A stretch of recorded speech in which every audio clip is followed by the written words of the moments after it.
আজি মা দেউতাৰ যি জোৱাই ল'ৰা বোৱাৰী নাতি নাতিনী সকলোৱে মিলি ভাত এসাঁজ খাবলৈ আয়োজন কৰিলোঁ।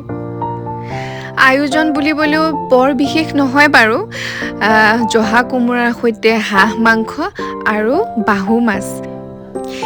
এইফালে ড্ৰাই ফ্ৰাই অকণমান কৰা হৈছে জ্বলা দি, আৰু সিফালে জহা কোমোৰাৰ লগত বনাব, মানে ড্ৰাই ফ্ৰাই কণৰ লগত সাজৰ জুতি ল'ম।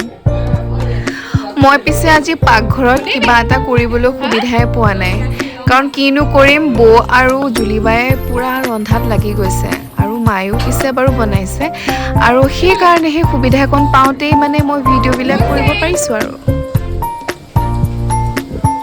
আমাৰ এনেকৈ কেতিয়াবা পূজাৰ বন্ধ বুলি, কেতিয়াবা গৰমৰ বন্ধ বুলি, কেতিয়াবা বিহু বুলি, তেনেকৈ আমি গোটেইখিনিয়ে লগ হৈ ভাত এসাঁজ লগে ভাগে খাওঁ। কাৰণ সকলোৱে নিজৰ নিজৰ কামত ব্যস্ত যিহেতু, সদায় সময় নোলায়। বন্ধৰ দিনবিলাকতে কোনোবা এটা দিন আমি লৈ এনেদৰে সকলোৱে ভাত এসাঁজ লগে ভাগে খাওঁ, ভাল লাগে।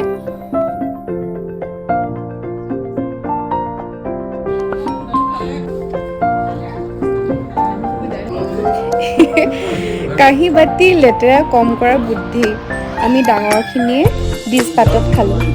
হাঁহ দুটা পিছে বৰ তেলি আছিল দেই, বৰ টেষ্টি হৈছিলে মাংসকণ।